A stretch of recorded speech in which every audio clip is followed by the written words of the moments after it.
जिस तरह से हम अपने संतान को पालते हैं उसी तरह से पेड़ पौधा को भी पालना अगर हम लोग शुरू कर दें तो संसार में शायद कौन था जो मालूम नहीं, एक लड़की को लड़का एक घर है, तू कुत्ता है।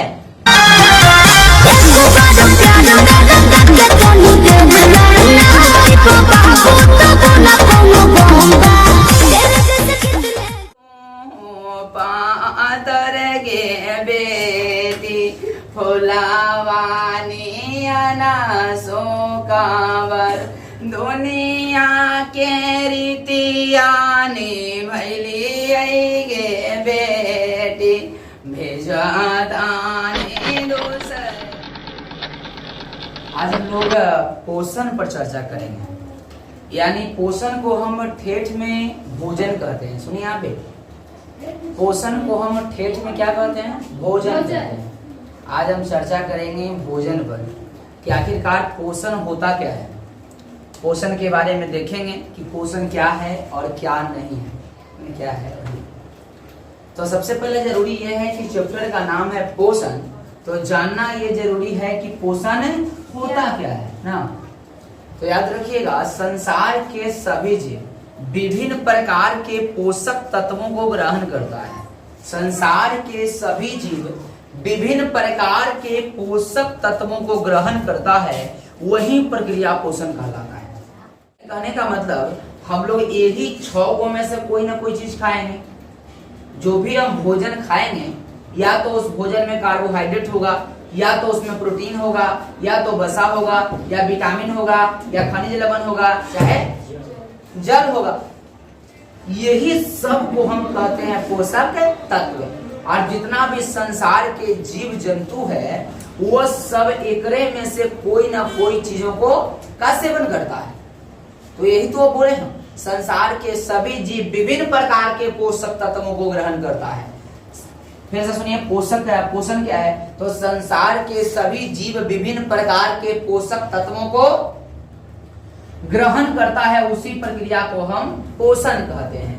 पोषक तत्व का मतलब अभी आपको समझाए हैं कि जैसे पोषक तत्व में कार्बोहाइड्रेट हो जाएगा, प्रोटीन हो जाएगा, वसा होगा, विटामिन होगा, खनिज लवण और जल हो जाएगा।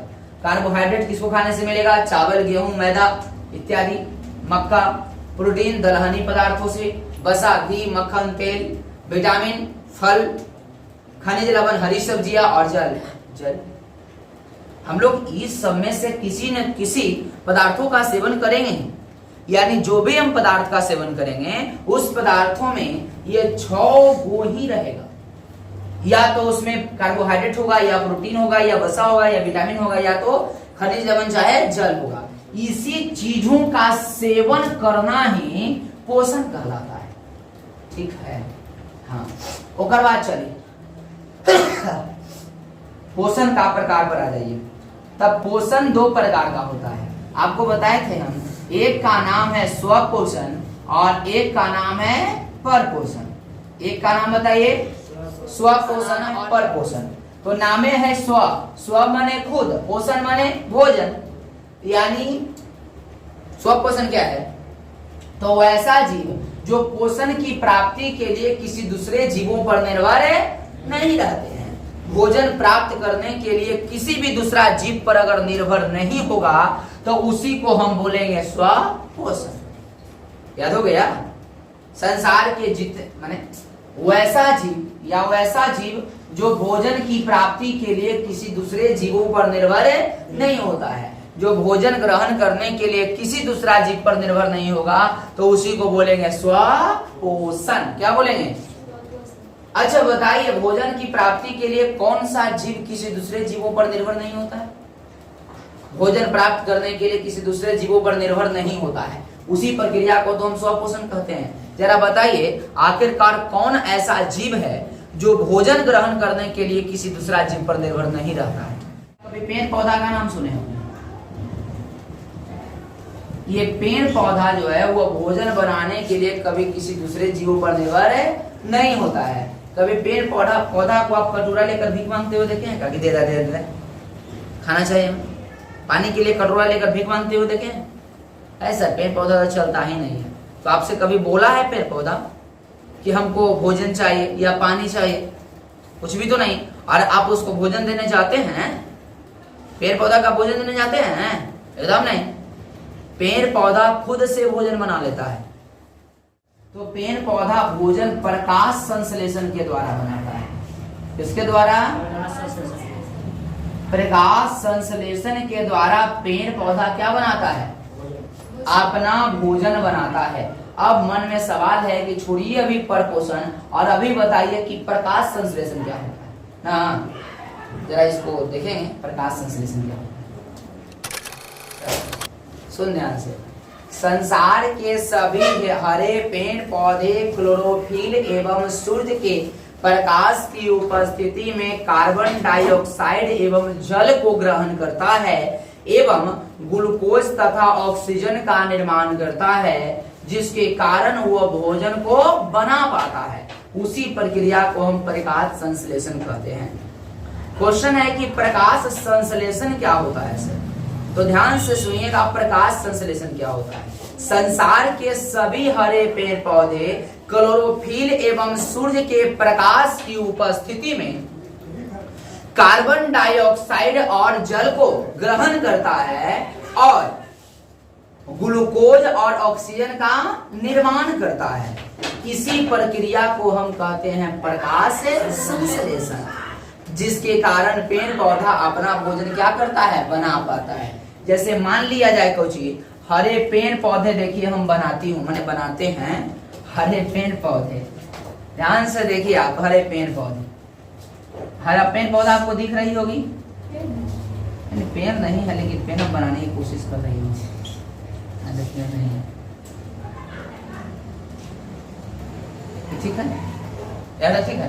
मैंने जरे छीटना है, अगर यहाँ से मट्टी से गिरा इसे ढोले वाला लेकिन के नहीं ढोल सकता है। यहाँ से लेकर ढोल सकता है, यहाँ से ऐसे, यहाँ से ऐसे, या ढोले वाला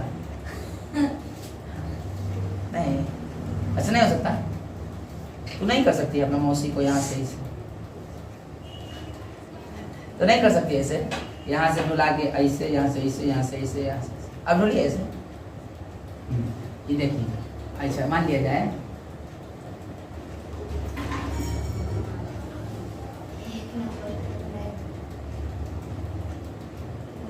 आम पर आगे कमल के फूल या मान गए ना। कमल के फूल कमल के फूल के पेड़ है। ऐसा तो बुल्लर के लग रहा है, आपको क्या लग रहा है? अरे कमल कमली। देख, संसार के सभी हरे पेड़ पौधे क्लोरोफिल, किसकी सहायता से? क्लोरोफिल समझ में आता है? क्लोरोफिल कहाँ पाया जाता है? क्लोरोफिल कहाँ होता है? पेड़ पौधों के हरे भाग में क्या पाया जाता है? क्लोरोफिल। संसार की, अब देखें, यहाँ से सूर्य के, यहाँ से यह सूरज भगवान बना दिए, ये मुस्कुराते आंख बड़का बड़का है। यहाँ से देखिए सनलाइट आ रहा है, कौन आ रहा है? सनलाइट माने सूर्य का प्रकाश आ रहा है। अब देखिए कैसे पेड़ पौधा अपना भोजन बनाता है। संसार, फिर से सुनिए, प्रकाश संश्लेषण क्या है। तो संसार के सभी हरे पेड़ पौधे क्लोरोफिल एवं सूर्य के प्रकाश की उपस्थिति में, अरे हल्ला कर रहा है, देखिए आगे शांति से बैठ। देखिए, संसार के सभी हरे पेड़ पौधे क्लोरोफिल, ही क्लोरोफिल कहाँ होता है? हरे पेड़ पौधे। पहले एक बार सुन लीजिए क्या कह रहा है प्रकाश संश्लेषण।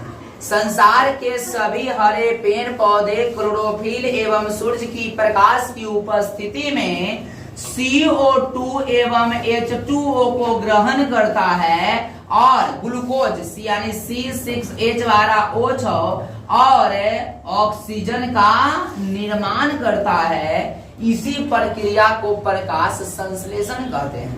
यानी संसार के जितने भी हरे पेड़ पौधे होते हैं वह क्लोरोफिल और सूर्य के प्रकाश की उपस्थिति में, यानी क्लोरोफिल और सूर्य के प्रकाश रहता है तब पेड़ पौधा कार्बन डाइऑक्साइड जो हम लोग छोड़ते हैं, कार्बन डाइऑक्साइड और जल को ग्रहण कर लेता है और इसको ग्रहण करने के बाद अपने शरीर में वो ग्लूकोज और ऑक्सीजन का क्या करता है? निर्माण करता है। जिसके कारण पेड़ पौधा अपना भोजन बना लेता है और बनाने के बाद जो है वो ऑक्सीजन गैस को बाहरी वातावरण में छोड़ देता है, जिससे हम लोग क्या करते हैं, श्वास के रूप में ऑक्सीजन गैस को ग्रहण कर लेते हैं। समझ गए? यानी संसार के जितना भी हरा पेड़ पौधा है वो क्लोरोफिल और सूर्य के प्रकाश की उपस्थिति में किसको ग्रहण करेगा, कार्बन डाइऑक्साइड और जल को ग्रहण कर लिया। और ग्रहण करने के बाद अपने शरीर में ग्लूकोज और ऑक्सीजन का क्या करता है, निर्माण करता है, जिसके कारण पेड़ पौधा अपना भोजन क्या करता है, बना लेता है और ऑक्सीजन को बाहरी वातावरण में छोड़ देता है, जिसके कारण हम लोग क्या करते हैं, उससे श्वास ले लेते हैं। कैसे एक बार सुन, संसार के सभी हरे पेड़ पौधे क्लोरोफिल एवं सूर्य के प्रकाश की उपस्थिति में कार्बन डाइऑक्साइड और जल को क्या करेगा, ग्रहण करेगा और अपने शरीर के अंदर ग्लूकोज और ऑक्सीजन को बना लेगा। इसी प्रक्रिया को क्या बोलेंगे, प्रकाश संश्लेषण। और प्रकाश संश्लेषण के माध्यम से ही पेड़ पौधा अपना भोजन क्या कर लेता है, बना लेता है और पेड़ पौधा अपना भोजन बनाकर ग्रहण कर लेता है ना। और जो ऑक्सीजन बना है उसके शरीर के अंदर पेड़ पौधा ऑक्सीजन को अपने शरीर से क्या कर देता है, बाहर निकाल देता है और वही ऑक्सीजन को हम लोग क्या करते हैं, ग्रहण कर लेते हैं। प्रकाश संश्लेषण समझ गए नहीं? पक्का? एक बेटी कहती है,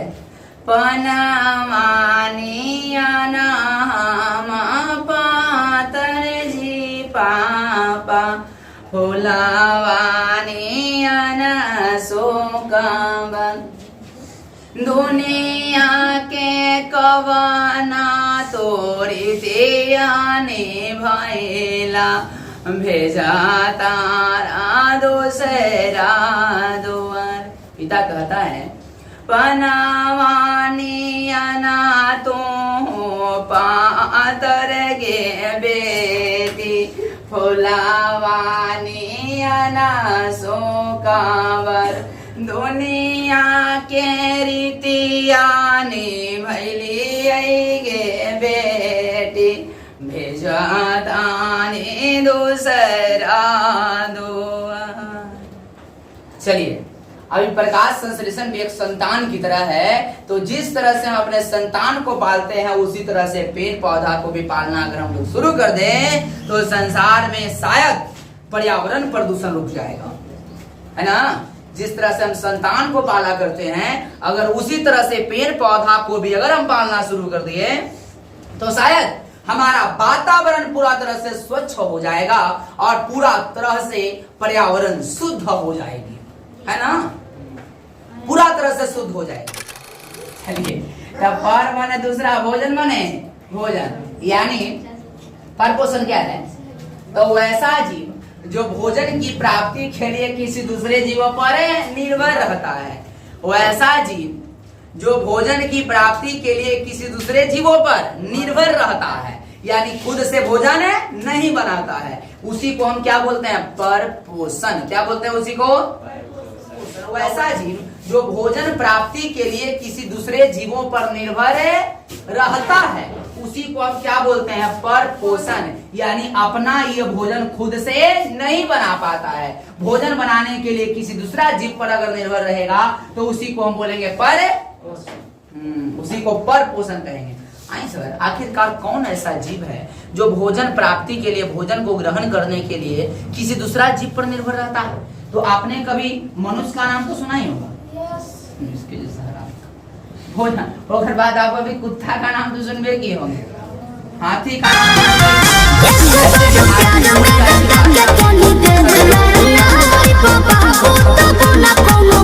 कुत्ता है तू,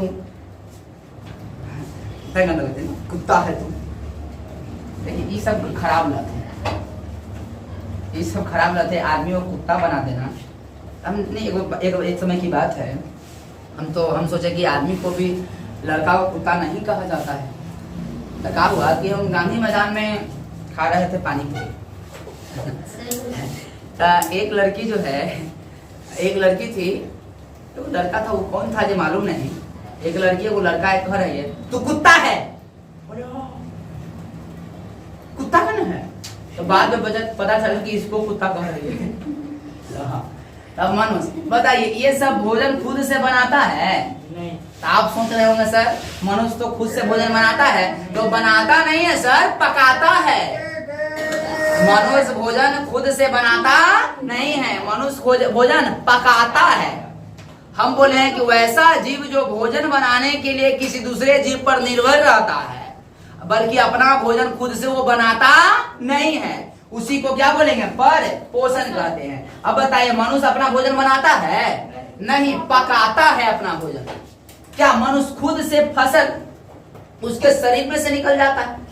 अपने आप जादू मंत्र से भोजन को लिया था? अपने शरीर के अंदर भोजन क्या वो बना पाता है? बिल्कुल नहीं। तो मनुष्य भोजन प्राप्ति के लिए किस पर रहता है निर्भर? स्वपोषण पर, यानी पेड़ पौधों पर निर्भर रहता है। मनुष्य भोजन प्राप्ति करने के लिए किस पर निर्भर रहता है? पेड़ पौधों पर। कुत्ता किस पर निर्भर रहते हैं? स्वपोषण पर। किस पर निर्भर रहते हैं? स्वपोषण पर, क्योंकि ये सब खुद से भोजन बना नहीं सकते। जब तक पेड़ पौधा पर निर्भर नहीं होगा तब तक ये भोजन खुद से बना ही नहीं पाएगा। समझ गए? पक्का? पर पोषण क्या है? तो वैसा पोषण जिसमें जीव भोजन की प्राप्ति के लिए किसी दूसरे जीवों पर निर्भर रहता है, तो उसी को क्या बोलते हैं? हम पर पोषण बोलते हैं। जैसे मनुष्य, गाय, कुत्ता, बकरा, बकरी, हाथा, हाथी, जो भी कहिए आप, ये सब भोजन खुद से बनाता नहीं है, बल्कि किस पर निर्भर रहते हैं? पेड़ पौधे पर, अर्थात ये स्वपोषण पर निर्भर रहते हैं। समझ गए पर पोषण? अब देखिए पर पोषण जो होता है वो 3 प्रकार का होता है। क्या प्रकार का? एक का नाम है मृतोपजीवी, दूसरा परजीवी, मृतोपजीवी, परजीवी, और तीसरा का नाम है प्राणी संभोजी। क्या नाम है? प्राणी संभोजी ना, प्राणी संभोजी। इसी का दूसरा नाम प्राणी संपोषी है। क्या नाम है? हाँ। पर पोषण कितने प्रकार का? 3 प्रकार का। मृतोपजीवी, परजीवी, प्राणी संभोजी। मृतोपजीवी, परजीवी, प्राणी संभोजी। जरा जोर से बोलिए तो फिर से आप लोग। पहला मृतोपजीवी, परजीवी, प्राणी संभोजी। मृतोपजीवी, परजीवी, प्राणी संभोजी।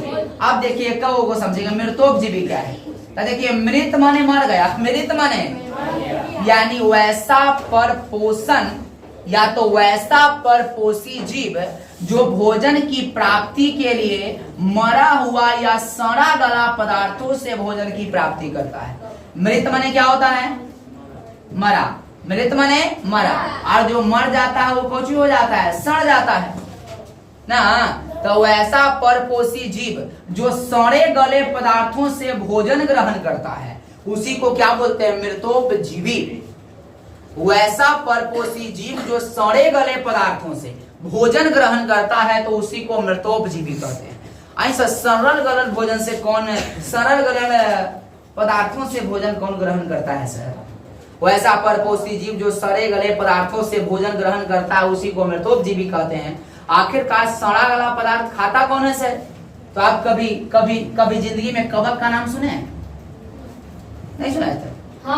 कबक, बैक्टीरिया, ये सब का नाम सुने हैं ना। तो ये सब ऐसे हैं जो सड़ा गला पदार्थों से भोजन ग्रहण करता है। काहे कि जिंदा जीवों में तो प्रवेश करने का औकात नहीं, औकात है सर, लेकिन फिर भी सड़ा गला पदार्थों से भोजन ग्रहण करता है। कवक हो गया, बैक्टीरिया हो गया, ये सब जीव जो है वो सड़ा गला पदार्थों से क्या करता है? भोजन ग्रहण करता है। समझ गया? किसी को मृतोपजीवी कहते हैं जो सड़े गले पदार्थों से भोजन ग्रहण करता है। कवक, बैक्टीरिया, ये सब जीव किससे भोजन ग्रहण करता है? मृतोपजीवी से, सड़ा गला पदार्थों से भोजन की प्राप्ति करता है। आगे सुनिए परजीवी। पर माने दूसरा, पर माने दूसरा। तो वैसा परपोषी जीव जो दूसरे जीवों के शरीर में प्रवेश करके भोजन की प्राप्ति करता है उसी को परजीवी कहते हैं। वैसा परपोषी जीव जो किसी दूसरे जीव के शरीर के अंदर घुस के भोजन ग्रहण करता है तो उसी को हम कहते हैं परजीवी। वैसा परपोषी जीव जो किसी दूसरे जीवों के शरीर के अंदर प्रवेश कर भोजन ग्रहण करता है तो उसे परजीवी कहते हैं। एक बार फिर से, वैसा परपोषी जीव जो किसी दूसरे जीवों के शरीर के अंदर प्रवेश करके भोजन की प्राप्ति करता है तो उसी को परजीवी कहते हैं। कौन जीवी कहते हैं? तो बताइए दूसरा जीव के शरीर के अंदर घुस के भोजन कौन ग्रहण करेगा? जैसे कभी आप जू का नाम सुना है? ढीलवा। तो क्या सर केस के अंदर है तो क्या ये बाल शरीर का भाग नहीं है ना? तो हमारे शरीर के अंदर प्रवेश करके भोजन की प्राप्ति करता है कौन? जू। अभी जोंक का नाम आप सुने हैं? पेट के अंदर। हाँ बताइए, ये सब पेट के अंदर पाया जाता है ना? आप बताइए सब जीव हमारे शरीर के अंदर घुसकर भोजन ग्रहण करता है कि नहीं? करता है सर। हमारे शरीर के अंदर घुस के भोजन ग्रहण करता है ना? तो जो जीव हमारे शरीर के अंदर घुस कर यानी प्रवेश करके भोजन ग्रहण करेगा तो उसी को परजीवी कहेंगे। समझ गए? तो बाद है प्राणी संभोजी, इसी का दूसरा नाम प्राणी संपोषी भी है। समझ गए? तो क्या कहता है? प्राणी संभोजी, तो वैसा परपोषी जीव जो जटिल कार्बनिक पदार्थों को ग्रहण करता है। वैसा परपोषी जीव जो जटिल कार्बनिक पदार्थों से भोजन की प्राप्ति करता है प्राणी संभोजी कहलाता है। वैसा परपोषी जीव जो जटिल कार्बनिक पदार्थों से भोजन की प्राप्ति करता है उसे क्या कहते हैं? प्राणी अपसंभोजी। जैसे मनुष्य, गाय, कुत्ता, बकरी, हाथी इत्यादि। क्लियर होंगे? जाओ यहाँ से आपका खत्म हो गया। तो मिलते हैं अगले क्लास के साथ। जिंदगी जिंदाबाद।